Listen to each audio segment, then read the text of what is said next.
Hello students, welcome to AS tech education. आज की video में डिस्कस करने जा रहे हैं very important topic of operating system, जिसका नाम है प्रोसेस सिंक्रोनाइजेशन।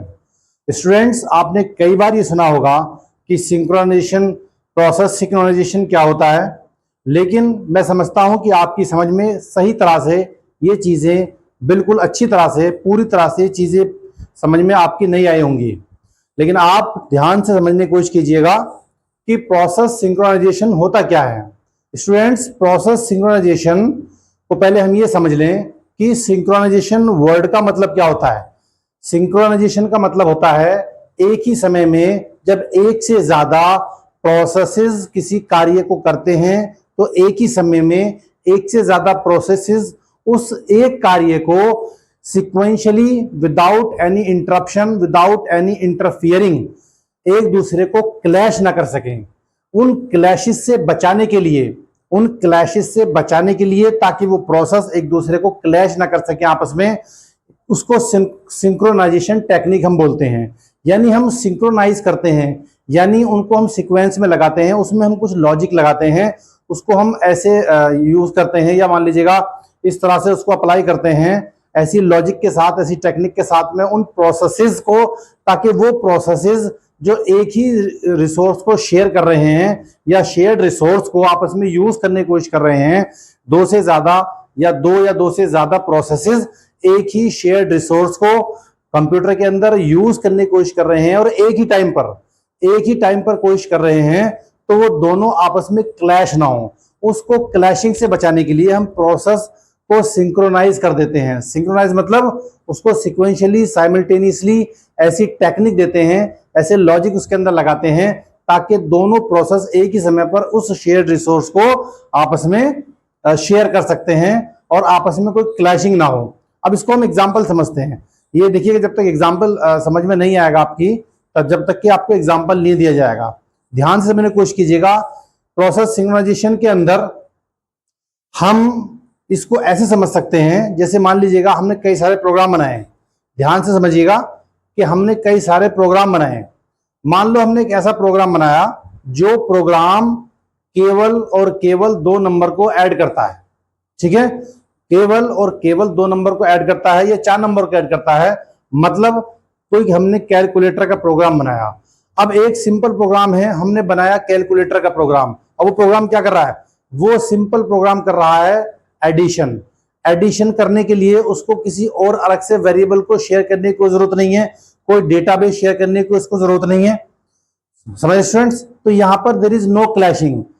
वो एडिशन कर रहा है, सब्ट्रैक्शन कर रहा है या मल्टीप्लाई कर रहा है, लेकिन वो सेपरेट एक प्रोग्राम है जो किसी और रिसोर्स को, किसी और डिवाइस को यूज नहीं कर रहा है। उसके पास में अलग से कोई वेरिएबल नहीं है, अलग से कोई कांस्टेंट नहीं है, जिसकी जरिए से वो आपस में वो प्रोसेस या वो प्रोग्राम क्लैशिंग कर सके। ठीक है स्टूडेंट्स, इसके बाद दूसरे एग्जांपल से मैं आपको समझाता हूं।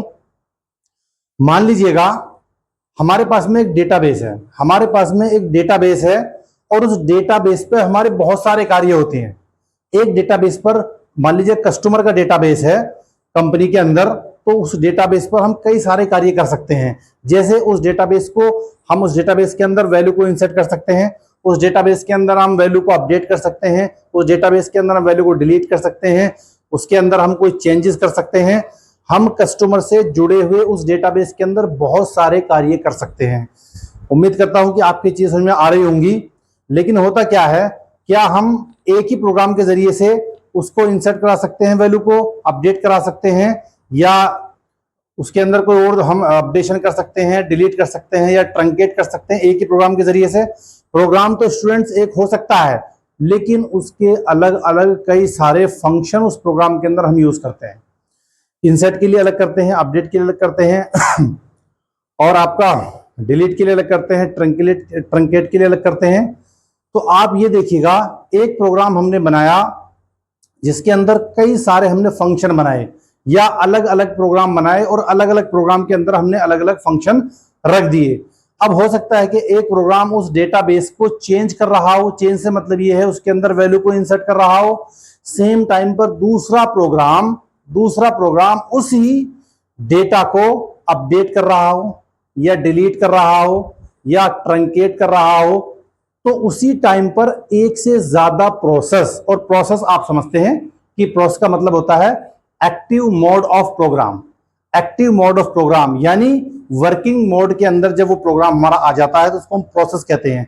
अब सेम टाइम पर इंसर्ट, अपडेट, डिलीट एक साथ अगर उस डेटाबेस पर काम करेंगे, क्योंकि डेटाबेस तो एक है, देखिए डेटाबेस एक है, शेयर्ड डेटाबेस मतलब डेटाबेस एक ही है, लेकिन इन सारे प्रोसेस को एक ही डेटाबेस को हम दे रहे हैं, सारे प्रोसेस को हम एक ही डेटाबेस को दे रहे हैं, तो वो शेयर डेटाबेस कहलाता है। अब सारे कार्य एक साथ कैसे होंगे? सारे कार्य अगर एक साथ होंगे, एक ही टाइम पर होंगे, अगर हम इनको मैनेज नहीं करेंगे तो क्लैशिंग हो जाएगी, और जब क्लैशिंग हो जाएगी तो उसमें तीन टाइप के नुकसान हो सकते हैं, तीन तरह के नुकसान हो सकते हैं हमारे उस डेटाबेस को, उस डेटा को।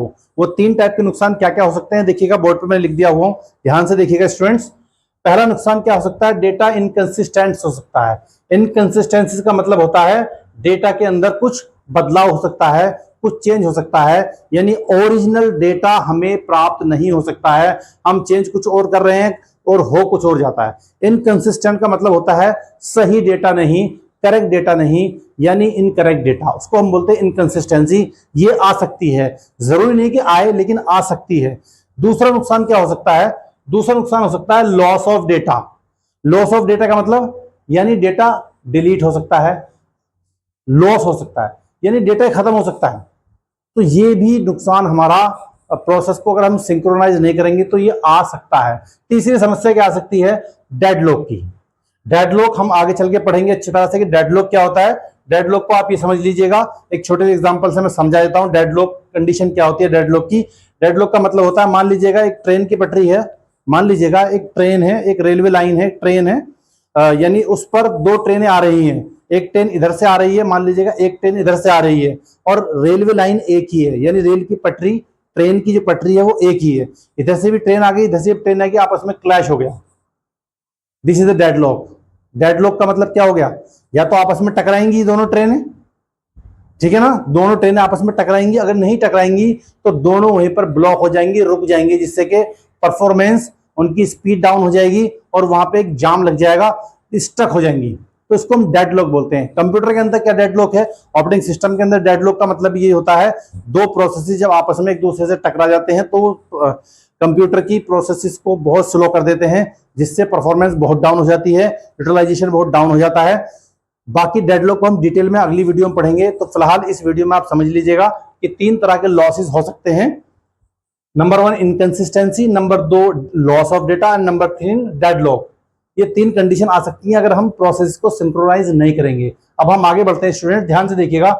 एक एग्जांपल के यहाँ पे एक डायग्राम बना हुआ है, इस डायग्राम को देखिएगा ध्यान से। मैंने यहाँ पे प्रोसेस 1 लिया हुआ है, यहाँ प्रोसेस 2 लिया हुआ है, यहाँ प्रोसेस 3 लिया हुआ है। प्रोसेस का मतलब यानी तीन तरह के प्रोसेस काम कर रहे हैं, ठीक है ना, तीन कार्य हम लोग कराने जा रहे हैं।